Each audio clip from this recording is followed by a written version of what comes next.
September 1944. As the sixth year of war in Europe begins, the British Second Army is rolling through Belgium at the history-making speed of nearly 50 miles per day. The soldiers know that time is short and a vital military objective lies ahead.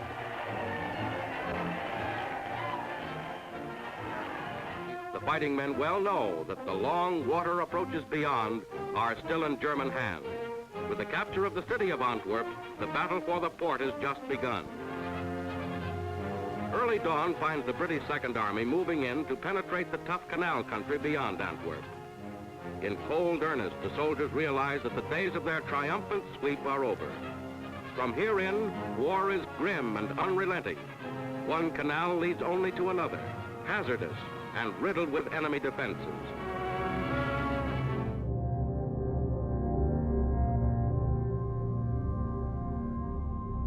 We had a lot of attacks. We captured a lot of prisoners, German prisoners, and all that kind of stuff.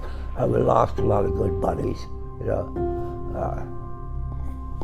My eyes still well up with tears, you know. And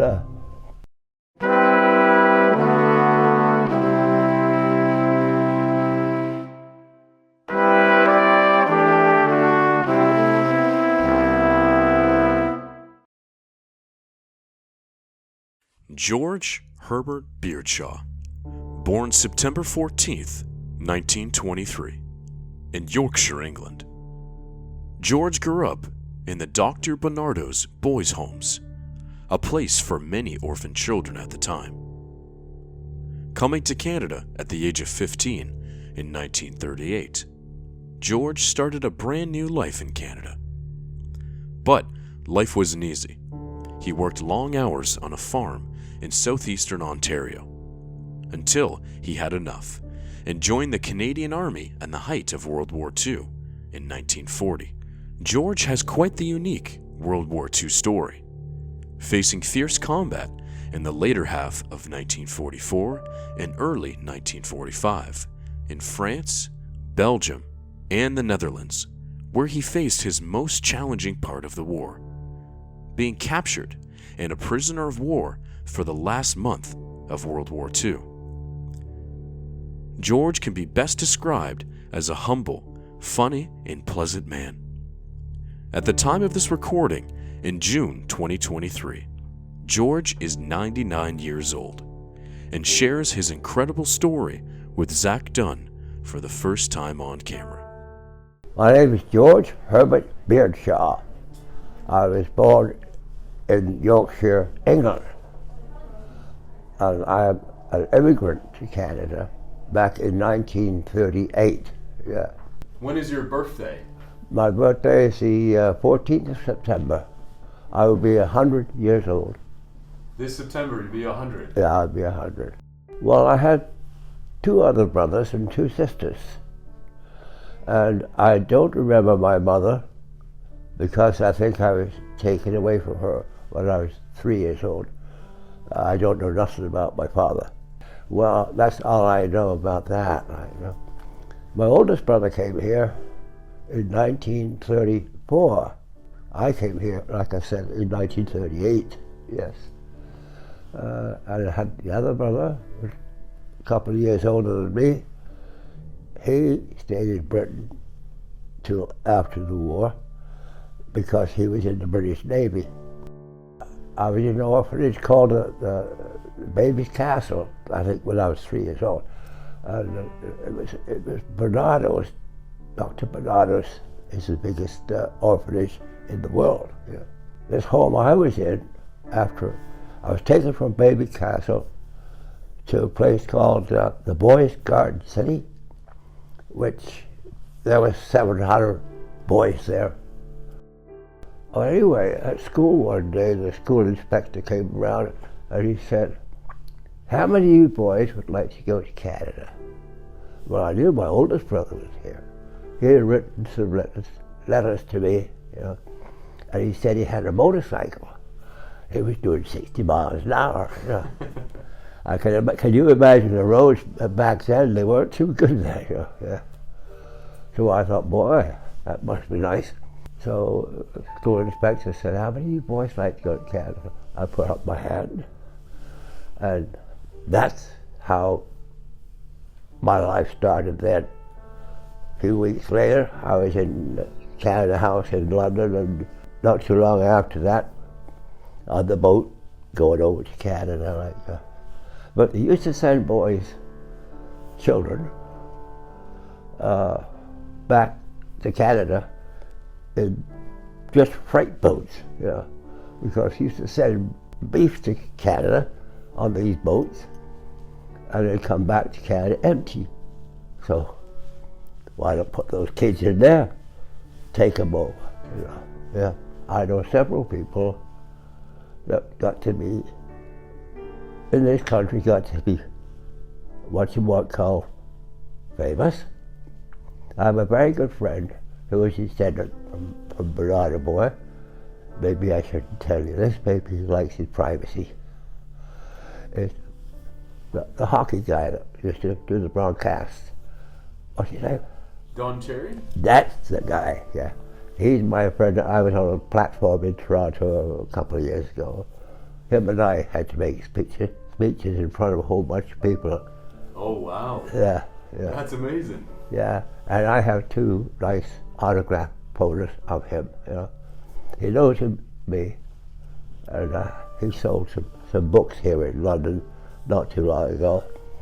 And I was afraid I wouldn't get one because there was a big lineup. So I pulled the curtain, the curtain behind him, and I pulled the curtain apart. And I said, well, I want one of your books. I might not get one. I said, I know you, George. I know you. You know. No way. Yeah. But I got to Toronto after the trip over the ocean, and I came over in a beautiful boat. The same boat brought the King and Queen to England the next year. The Empress of Australia was the name of the boat. Yeah. And they were coming to Canada. Oh, they had a list of farmers who needed boys. They told us to go over there, check the list out, and say, eeny, meeny, miny, mo, this is the place I want to go. You know, the addresses were there, and the address was Mr. and Mrs. Payne, I want Little Britain. You know, so I came from Great Britain to Little Britain, which is about 5 miles south of Lindsay. Yeah. Well, I worked for them for a few years, but I was not happy there, not really. No, I can tell you a few stories. This will take weeks for me to tell all my stories. The old farmer, Mr. Payne, he was president of Lindsay Fair at that time. And anyway, it was harvest time, and he was busy on the binder, and he hated to get off the binder to go to a station called Ops to pick me up and my big trunk, you know, and a suitcase.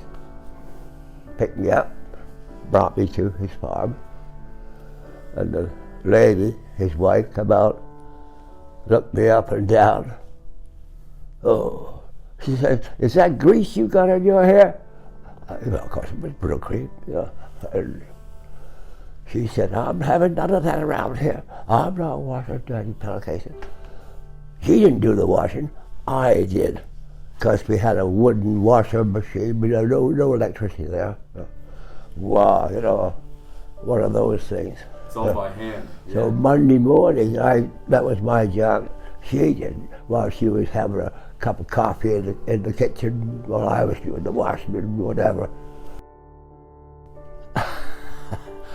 Boy, you might have to cut some of this stuff out. So there's lots to tell about my life in Little Britain. You know, I could tell you lots of stories there, but we'll go away from there. We'll get to how I joined the army.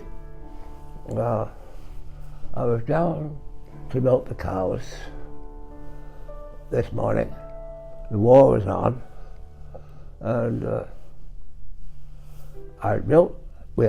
He had 3 cows to milk, and I had 3 cows to milk. So I had milked my 3 cows, and he wasn't there. So I started milking one of his. And just to be friendly, I said, you know, Will, this cow isn't giving as much milk as she usually does. He said, keep your mouth shut, she'd give a little more. Oh, that did it. Because I was waiting for an opportunity to get out of there, you know. Because being a true British boy, I wanted to go and fight the Germans, you know. Yeah. So I said, I'm going to leave you. I said, I'm going to join the Air Force. He said, you wouldn't join the Air Force. He said, you're too yellow. Ooh. So I had a little milk stool there, had my pail of milk. I threw the stool over against the wall, and the cats were there waiting for their little bit of milk to give them, you know. I guess the cats ran in all directions, and he said, where are you going? I said, I'm leaving you. I'm gone. Yeah. So I goes up to the house. Old lady looks me over and said, George, you got the chores done already? I said, all I'm going to do. I said, I'm leaving you. She said, after all we've done for you, then you did for me, you know. Well, packed my bags and a trunk. I said, you can forward my trunk to where you'll know where I'm going. I went down to my brother's place down in near Tilsonburg. Yeah. After I worked there for a while, there's a lot of stuff went on in there. I decided I'd go to Toronto and join the Air Force. But they told me, George, you don't have enough education. You don't need to be a grease monkey, you know, or something like that, like, you know. Yeah. So I transferred to the Army in Toronto. As I was going there in the Army vehicle with a male driver and a female lady as my papers, and I had never heard a female swear like she swore. Oh, really? What am I getting into? You know, boy, yeah. Because somebody cut us off or something. And, yeah. I joined the Army, and I remember sleeping in the horse stables and the fairgrounds there. You know. They had bunks in there, you know, for people that were joining the Army. Like, yeah. My basic training. We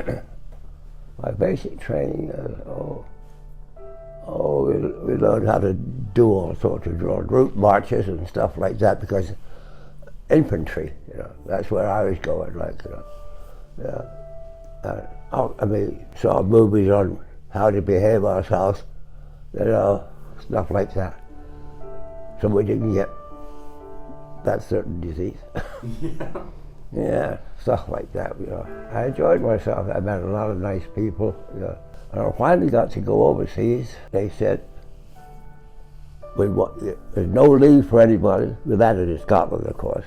And when we got down to Yorkshire, there no leave for anybody, you know, because we lost a lot of men on D-Day. I wasn't in on D-Day. I was there after D-Day, yeah. They needed men to bolster the Queen's Own Rifles, and lost a lot of men on the beach on D-Day. All the way through the Second World War was the Queen's Own Rifles. And they took me out of the lines there one time and made a corporal out of me. You don't usually get things like that. They sent me away for a week. I did some more training there, polish the buttons of your shoes and all that kind of horse play. Okay. Yeah, and how to tie knots and how to put explosive stuff out and all that kind of stuff. Then back to the old lines again. The last 28 days of the war, well, I was taken prisoner in a town called Deventer. And in this little fracas, we lost 3 guys, 2 wounded, and 1 was killed. Yeah. But we were taken prisoners. It was almost midnight or something. We did this attack like, yeah. And we had a lot of attacks. We captured a lot of prisoners, German prisoners, and all that kind of stuff. And we lost a lot of good buddies, you know. My eyes still well up with tears, you know.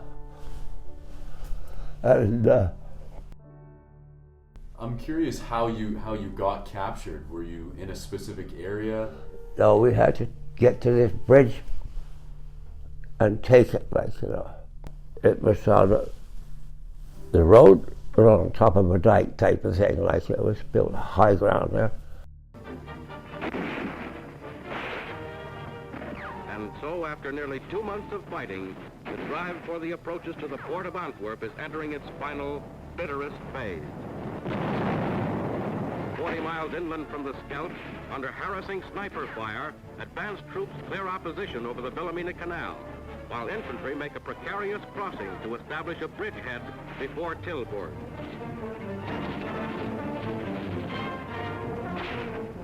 More than 50,000 Nazis are reported fleeing, as General Dempsey's troops force their way forward to clear the area from Nijmegen to Sertikenbosch. The stage is set for the final assault. And we were on one side of the road, and it was dark, but I could see a big bridge over to the right, like, you know. But this was a little bridge here where we were. We had to take this bridge and stay there, you know, and let somebody else go through, you know, leapfrog, yeah. So there were supposed to be guys from my outfit, another platoon, or another section, I should say, on the other side of this dike. I never saw them. They were too slow getting there or something, you know. And we got up to the bridge and we found it was made of masonry, and it was all blown. And there was big chunks laying in the river there, like, you know. So to get from over there, you had to jump from one pile of bricks, and, you know, to get across the river, like, yeah. So we got to our destination, and we could see movement on the other side. We thought that was our guys, you know. It wasn't our guys, it was Germans, you know. And of course there was a lot more of them than there was of us. Next thing I know, there was a shell hole just before you got over the bridge, and there was a house where I was, but I run in the back door there, and two or three other guys run in too.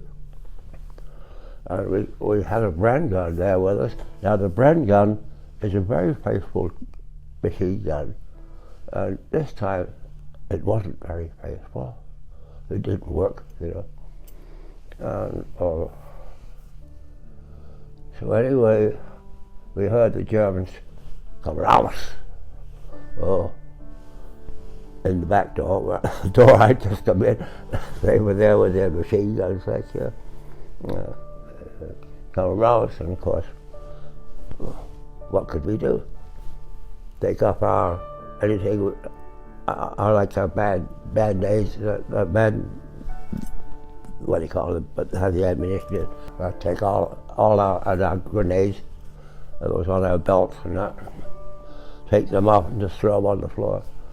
And, you know, put my hands up. Then they walked us into the town of Deventer. It was on the other side of that bridge, yeah. And the people all looking out their windows and putting up the V sign for victory, and, you know, looking out, you know, we felt proud as peacocks even though we were prisoners, you know. Yeah. Well, they interviewed me, and you're not supposed to tell nothing, like, you know. You just tell them name, rank, serial number. And the guy that interviewed me had a very British accent, you know. Oh yes. He speak English, a really high class type of thing, like the Oxford English type. So he interviewed me, and I didn't tell him nothing, like, you know. Because he asked me what was your method of attack and all that stuff, like what vehicles do you have and all that. Anyway, he said the war is over for you. You'll be having a nice time from now on. Like, nice time? I don't think so. You know, we had to walk through the town of Deventer. I could see the people looking out their windows. Yeah, doing the victory sign and all that kind of stuff. And kids on their bicycles out there on the street. And most bicycles, they had old sacks around the tires were gone, you know.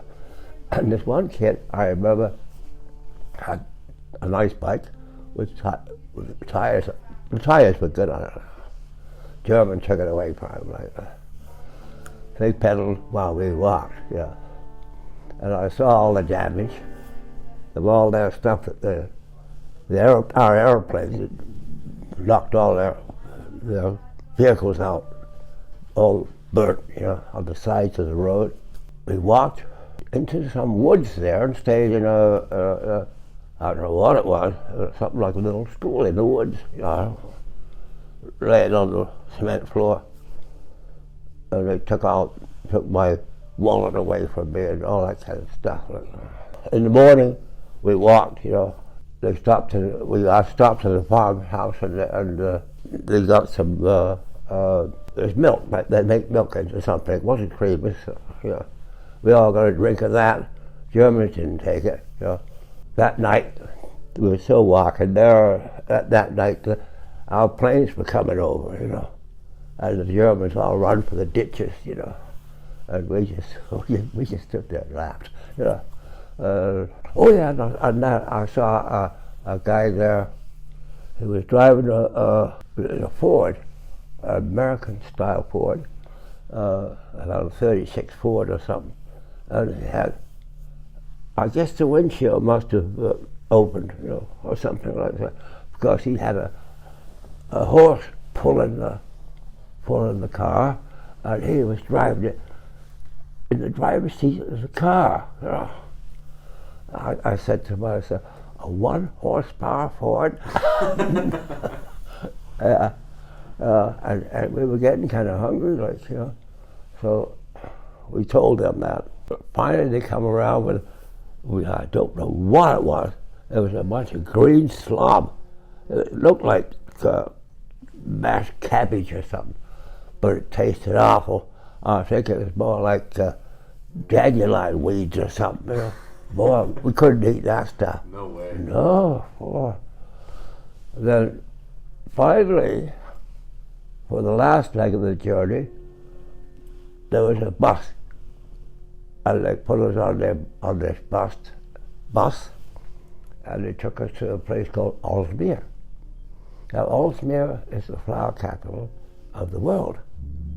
I didn't see too many flowers when I got there.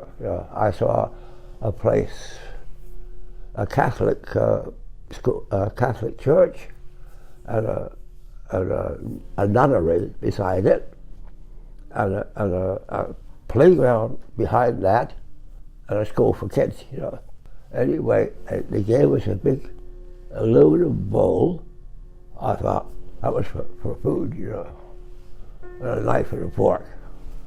And the most we got to eat was 2 potatoes a day at breakfast time. 2 potatoes a day for 28 days. Once in a while we got a little piece of bread, and we were so hungry we'd take a bite out of it. It was a chunk of bread, it wasn't sliced or anything. It tasted like sawdust, you know. And we put it aside, you know, for later. But you couldn't wait. You had to go and finish it, like, you know. And then also, I don't like ladies to hear this. Cover your ears. They gave us a piece of German sausage, It wasn't any bigger than a chicken's egg, small one. It had white chunks in it. And, you eat it because you had to, but you didn't like it. And I'll tell you the story that ladies are not supposed to hear. We had a name for that. We called it Jerry Horsecock. Oh, jeez. Oh, God. So anyway, some guys did escape, Well, I know one of them was an Italian guy. I guess he must have been in the American Army, because there was different guys there, there was more than us there. How many soldiers were captured?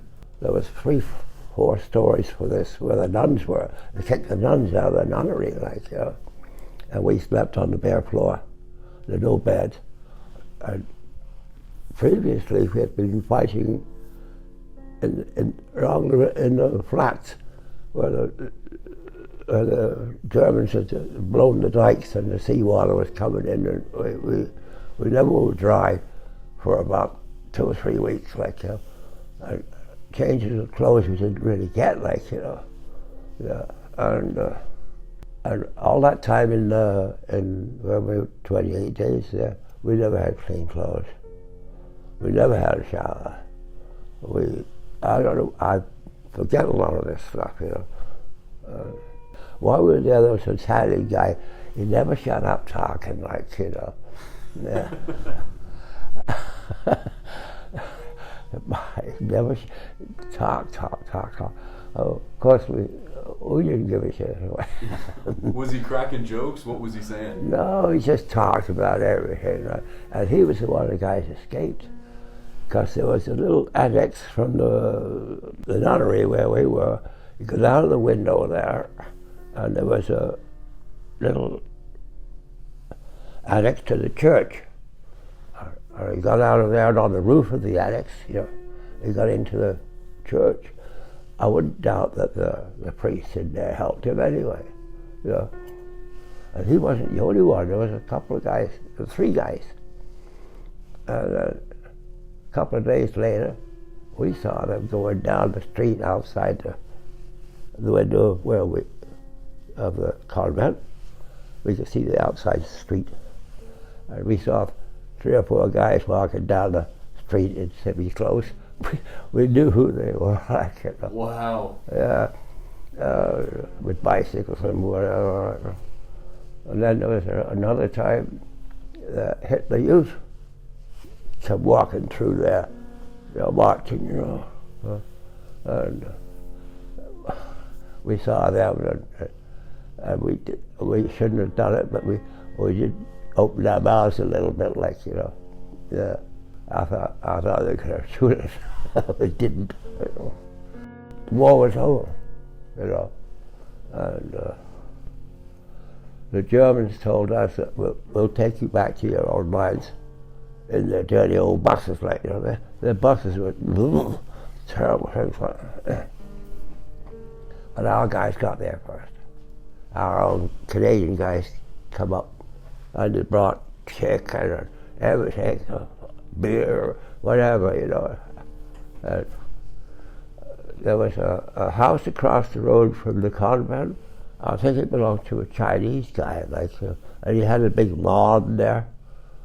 And we all went over there, and the people of Osmere, they were all singing and dancing around and having a great old time, Yeah, because the war was over, and they sang our national anthem.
My life has been pretty good.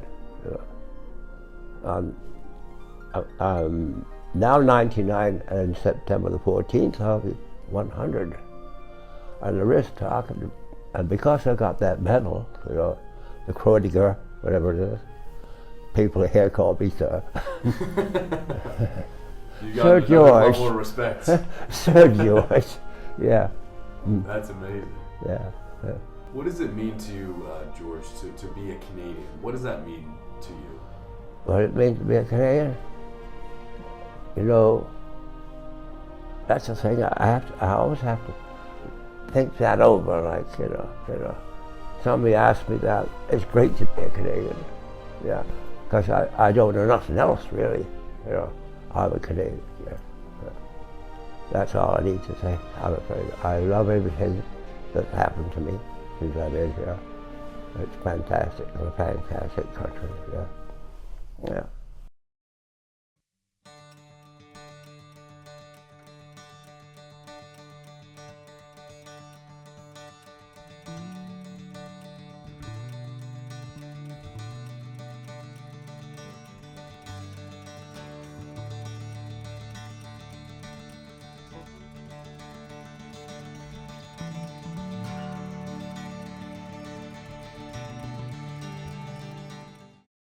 Hi everybody, my name is Zach Dunn from Global Veteran Stories. I just wanted to introduce myself and my project. Global Veteran Stories is a video documentary series I started back in 2021, dedicated to preserving the stories of World War II, Korean War, and Vietnam War veterans.